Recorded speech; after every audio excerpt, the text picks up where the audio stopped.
और वो जितना भी उसने टाइम स्पेंड किया अभी तक जो टेन्योर अपने पूरे कर चुका है वो उसमें उसने ओपनली हर कंपनी को आने की इजाजत दी है। मुल्क में इंडस्ट्री लगी है, आईटी में सबसे ज्यादा उनका जो फेम है सबसे ज्यादा आईटी में है। उनके मुल्क में डॉलर्स आ रहे हैं, इंपोर्ट जा रही है, एक्सपोर्ट हो रही है, मैन्युफैक्चरिंग हो रही है। आप देखें, आईफोन इंडिया में बन रहा है, मर्सिडीज इंडिया में बन रही है।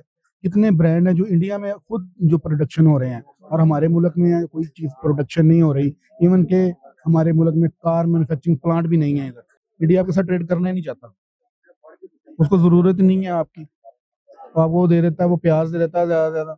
इस तरह की चीजें आप ट्रेड कर लें, ओपन ट्रेड इंडिया के साथ। जो बहुत बड़े बड़े स्टेक होल्डर है ना, वो इंडिया में अपनी जो इन्वेस्टमेंट है उनको सेफ समझते हैं कि हमारा सरमाया यहाँ पे सेव है, और पाकिस्तान में वो अपना सरमाया सेव नहीं समझते।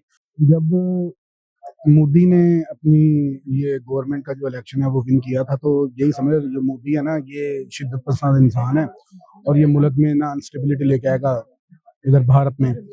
लेकिन वो हमारे जो जो हमारा देखने का लेवल है वो गलत साबित हुआ है। अस्सलाम वालेकुम। वालेकुम सलाम। आपका नाम? हमाद अली। हमाद भाई, कैसे हैं आप? अल्हम्दुलिल्लाह, अल्लाह का शुक्र, आप सुनाए ठीक है? मैं ठीक, शुक्र अल्लाह का। अस्सलाम वालेकुम वीवर्स, मैं हूं आपका होस्ट मोहम्मद वसीम। आप देख रहे हैं मेरा और आपका यूट्यूब चैनल काफी रिएक्शंस। वीवर्स, अगर हम बात करें पाकिस्तानी प्राइम मिनिस्टर की, तो 1947 से लेकर अब तक कोई भी ऐसा प्राइम मिनिस्टर नहीं है जिसने अपना 5 साल का टेन्योर पूरा किया हो। अगर हम साथ ही बात करें इंडिया की, तो बीजेपी की गवर्नमेंट ने अपना 9 से 10 साल से लेकर अब तक पहला टेन्योर पूरा किया और फिर दूसरा टेन्योर पूरा किया, और अब वहां पर 3 स्टेट जिसमें राजस्थान आता है, मध्य प्रदेश आता है और छत्तीसगढ़ आता है, उसमें स्वीप किया है। क्या वजह है कि पाकिस्तान की पब्लिक जो है अपने पॉलिटिशियन पर ट्रस्ट नहीं करती, और वहां की पब्लिक जो है अपने पॉलिटिशियन पर ट्रस्ट करती है, और पाकिस्तान के किसी भी प्राइम मिनिस्टर ने अभी तक अपना एक भी टेन्योर पूरा नहीं किया। चलते हैं पाकिस्तानी अवाम की तरफ, उसकी इस बारे में क्या राय है हमारे साथ रहिएगा। मिलते हैं वीडियो के एंड पे। तो क्या वजह है कि पाकिस्तान की अगर बात करें, क्या पाकिस्तान के अंदर कोई भी गवर्नमेंट क्यों नहीं पूरी की जाती? क्या हमारी इसमें अवाम का मसला है या हमारे रूल्स एंड रेगुलेशन का मसला? फर्स्ट ऑफ ऑल मैं ये कमेंट करना चाहूँगा कि जब हमारा पाकिस्तान आज़ाद हुआ था और हमारे मुसलमान जो अवाम थे उधर से माइग्रेट करके पाकिस्तान पहुँचे हैं, तो कायद आज़म मोहम्मद अली जिन्ना ने उनको लीड किया था। उनकी वफात के बाद डाउनफॉल शुरू हुआ है, और जो नए वज़ीर आज़म आए हैं नेक्स्ट उनका डाउनफॉल शुरू हुआ है, और बीच में कुछ ऐसे अनासर ने जन्म लिया है जिन्होंने पाकिस्तान को आगे नहीं जाने दिया। बीच में मार्शाल्लाह आ गए हैं, उसकी वजह से हम 10-20 साल 30 साल और पीछे चले गए हैं। लिटरेसी में हम पीछे हैं, टेक्नोलॉजी में हम पीछे हैं। मेन फैक्टर्स तो यही हैं। अगर हम बात करें वहाँ की, सिर्फ 9 से 10 साल का जो टेन्योर है मोदी सरकार का, उसमें बहुत सारी तरक्की की है इंडिया ने। उसमें भी बहुत सारे शॉर्टफॉल आए थे, कोरोना भी आया था उसकी दौरे हुकूमत में। कोरोना ने तो पूरी दुनिया की जितनी भी कंट्रीज हैं उनमें शॉर्टफॉल ले आया था, सबका इकोनॉमिक ग्राफ नीचे गिर गया था। लेकिन वाहिद एक इंडिया है जिसका इकोनॉमिक ग्राफ 2023-24 में आप देखें सबसे ऊपर जा रहा है। जापान का वो मुकाबला कर रहा है, बाकी कंट्रीज का वो मुकाबला कर रहा है। तो इस चक्कर में पाकिस्तान को भी अगर देखा जाए, तो अगर पाकिस्तान में स्टेबिलिटी होती, क्या पाकिस्तान भी तरक्की की तरफ जा सकता था?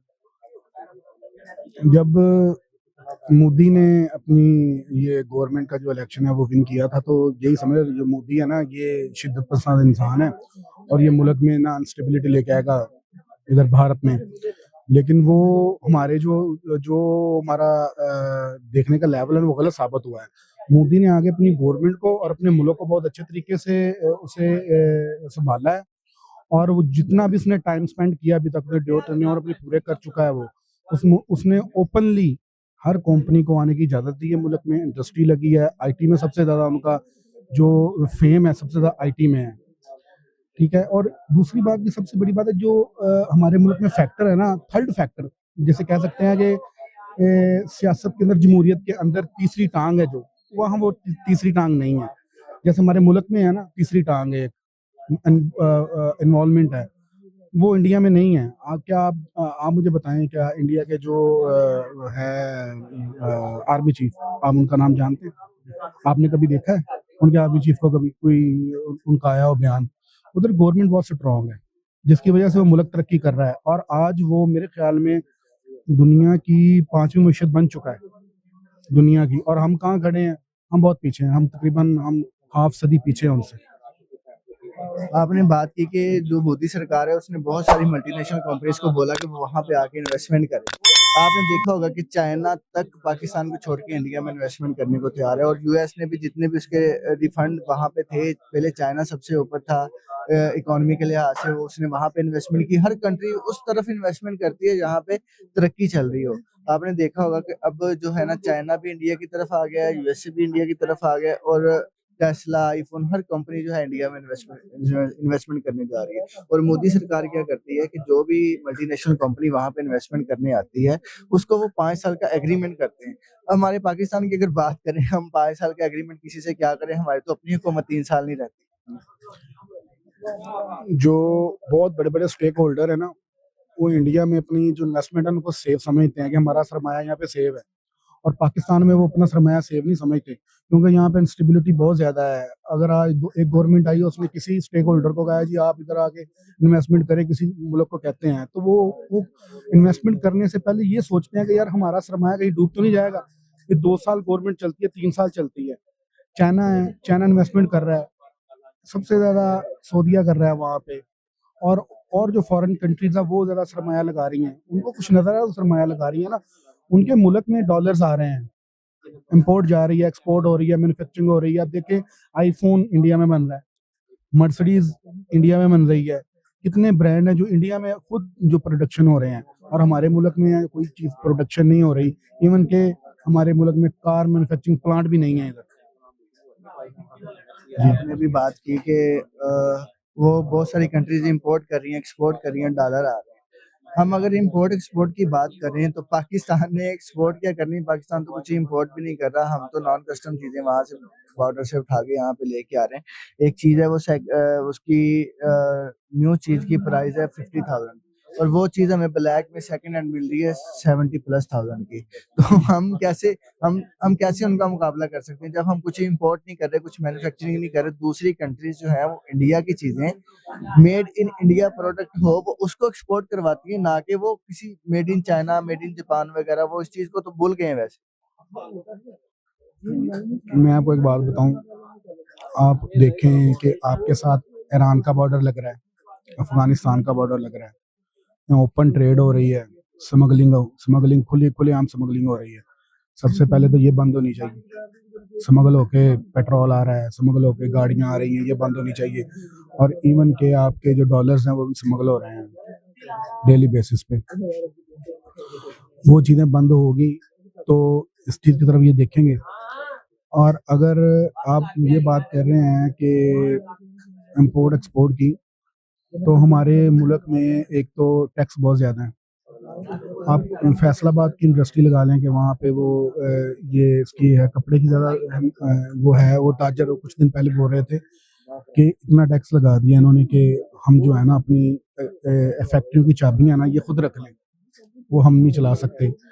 मैं ये बात करना चाहता हूँ कि जब हमारे मुल्क में कोई चीज़ मैन्युफैक्चरिंग होगी लो कॉस्ट पे, वो बाहर जाएगी, डॉलर आएँगे, तो तभी खुशहाली आएगी। जब मुल्क में कोई चीज़ ऐसी नहीं बनेगी जो बाहर जाने के काबिल ही नहीं है, और वो इतनी ज़्यादा उसकी कॉस्ट होगी, वो टेंडर कैसे फिल करेंगे?